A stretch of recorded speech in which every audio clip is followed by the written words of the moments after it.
Om Swastiastu, selamat sore. Perkenalkan, nama saya Mei Paulina Nadabdab, saya nomor absen 28. Di sini saya akan membahas mengenai Pancasila sebagai ideologi di negara. 1. Apa yang dimaksud dengan Pancasila sebagai ideologi negara? Pancasila selain berkedudukan sebagai dasar negara juga berkedudukan sebagai ideologi nasional bangsa Indonesia, sehingga makna Pancasila dan ketetapan tersebut bahwa nilai-nilai tercantum dalam ideologi Pancasila menjadi cita-cita normatif bagi penyelenggaraan bernegara. Kedua, ideologi. Ideologi berasal dari kata ide, berarti gagasan, konsep, pengertian dasar, ide-ide dasar, atau cita-cita dan logos yang berarti ilmu. Secara harfiah, ideologi berarti ilmu pengetahuan tentang ide-ide atau the scale of ideas, atau ajaran tentang pengertian-pengertian dasar. Adapun pengertian lain dari ideologi yaitu 1. Cerminan cara berpikir orang atau masyarakat yang sekaligus membentuk orang atau masyarakat itu menjadi cita-citanya. 2. Sesuatu yang dihayati menjadi suatu keyakinan. 3. Suatu pilihan yang jelas membawa komitmen atau keterkaitan untuk mewujudkannya. 4.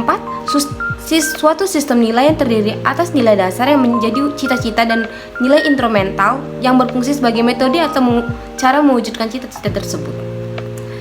Selanjutnya, ideologi dalam suatu negara yaitu cara pandang suatu bangsa dalam menyelenggarakan negara untuk mewujudkan cita-cita bangsa. Dan di sini juga ada negara berkembang, yaitu alat untuk melenggarakan kekuasaan, menimbulkan penyimpanan bagi para pelaksanaannya. Selanjutnya yaitu kekuatannya, dimensi realita atau real berakar dan hidup dalam masyarakat. 2. Dimensi idealisme, ada unsur idealisme bukan angan-angan. 3. Dimensi fleksibilitas atau pengembangan, bersifat luas tanpa menghilangkan jati diri. Terdapat 6 fungsinya yaitu memberikan struktur kognitif, 2. Orientasi dasar, 3. Norma-norma, 4. Bekal dan jalan bagi seseorang, 5. Kekuatan, dan 6. Pendidikan. Bagaimana ideologi politik tokoh kemerdekaan berikut, yaitu DRS Muhammad Hatta, 2. Tan Malaka, 3. Theocroaminoto. 1. Pemikiran politik Muhammad Hatta tertuang dalam pidato pembelaan sewaktu pengadilan di Den Haag, Belanda. Idenya tentang non-kooperatif sangat teguh dan dibuktikan dengan penolakan adanya Volksraad. Pemikirannya mengenai demokrasi kerakyatan dipakai sebagai dasar pembentukan negara Indonesia. Kedua, pemikiran politik Tan Malaka. Tan Malaka menjelaskan bahwa negara sosialitas terbentuk karena adanya pertentangan kelas karena perkembangan sebuah negara dengan adanya hukum dialektika, yakni tesis, ateis, dan sintetis. Ketiga, pemikiran nasionalisme yang diusung oleh Theocroaminoto adalah gagasan kebangsaan yang disandarkan kecintaan kepada Tuhan Sang Pencipta, sebuah nasionalisme yang dikenal dengan sebutan nasionalisme Islam atau nasionalisme religius. Selanjutnya, Pancasila dan liberalisme. Di periode 1950 sampai 1959. Pada periode ini, dasar negara tetap Pancasila, akan tetapi dalam penerapannya lebih diarahkan sebagai ideologi liberal. Hal tersebut dapat dilihat dalam penerapan sila keempat yang tidak lagi berjiwakan masyarakat mufakat, melainkan suara terbanyak atau voting pada periode ini. Persatuan dan kesatuan mendapat tantangan yang berat dengan munculnya pemberontakan Republik Maluku Selatan yaitu atau RMS, Pemerintah Revolusioner Republik Indonesia atau PRRI, dan Perjuangan Rakyat Semesta yang ingin melepaskan diri dari NKRI. Dalam bidang politik, demokrasi berjalan lebih baik dengan terlaksanakan pemilu 1955 yang dianggap paling demokratis, tetapi anggota konstituen hasil pemilu tidak dapat menyusun undang-undang dasar seperti yang diharapkan.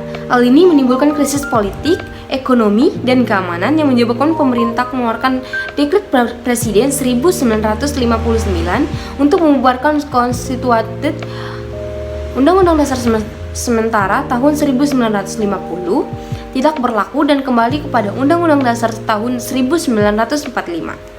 Berikutnya, Pancasila dan komunisme periode 1945 sampai 1950. Periode ini menerapkan Pancasila sebagai dasar negara dan pandangan hidup menghadapi berbagai masalah. Ada upaya-upaya untuk menggantikan Pancasila sebagai dasar negara dan pandangan hidup bangsa. Upaya-upaya tersebut terlihat dari munculnya gerakan-gerakan pemberontakan yang tujuan menggantikan Pancasila dengan ideologi lainnya. Ada 2 pemberontakan yang terjadi pada periode ini, yaitu 1. Pemberontakan Partai Komunis Indonesia atau PKI di Madiun terjadi pada tanggal 18 September 1948. Pemberontakan ini dipimpin oleh Musso. Tujuan utamanya adalah mendirikan negara Soviet Indonesia yang berideologi komunis. Dengan kata lain, pemberontakan tersebut akan mengganti Pancasila dengan paham komunis. Pemberontakan ini pada akhirnya bisa digagalkan. 2. Pemberontakan Darul Islam atau Tentara Islam Indonesia dipimpin oleh Sekramiaji Marijin Kartuswijoyo. Pemberontakan ini ditandai dengan didirikannya Negara Islam Indonesia atau NEII oleh Kartosuwiryo pada tanggal 17 Agustus 1949. Tujuan utama didirikan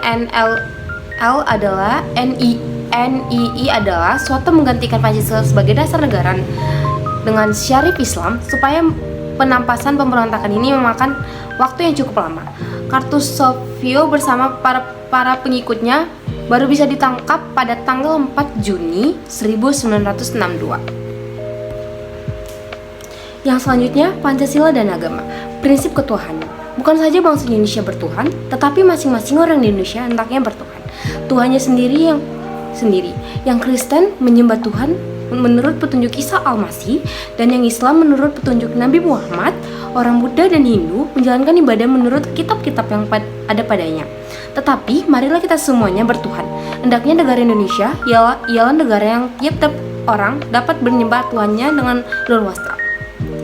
Segenap rakyat hendaknya bertuhan secara kebudayaan, yakni dengan tiada egoisme agama, dan hendaknya negara Indonesia satu negara dan satu Tuhan. Selanjutnya, hubungan negara dan agama.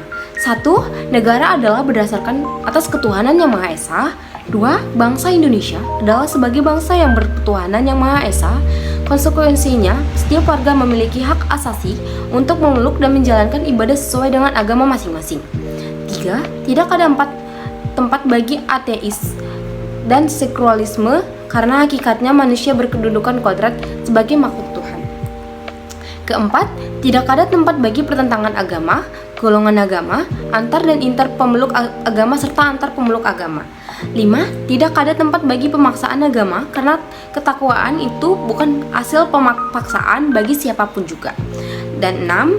Memberikan toleransi terhadap orang lain dalam menjalankan agama dalam negara. 7. Segala aspek dalam pelaksanaan dan penyelenggaraan negara harus sesuai dengan nilai-nilai ketuhanan yang Maha Esa, terutama norma-norma hukum positif maupun norma moral, baik moral agama maupun moral para penyelenggara negara. 8. Negara pada hakikatnya adalah merupakan berkat rahmat Allah yang Maha Esa. Demikian penjelasan saya mengenai Pancasila sebagai ideologi negara. Mohon maaf jika tutur kata saya ada yang salah. Saya ucapkan terima kasih. Om Santi Santi Om.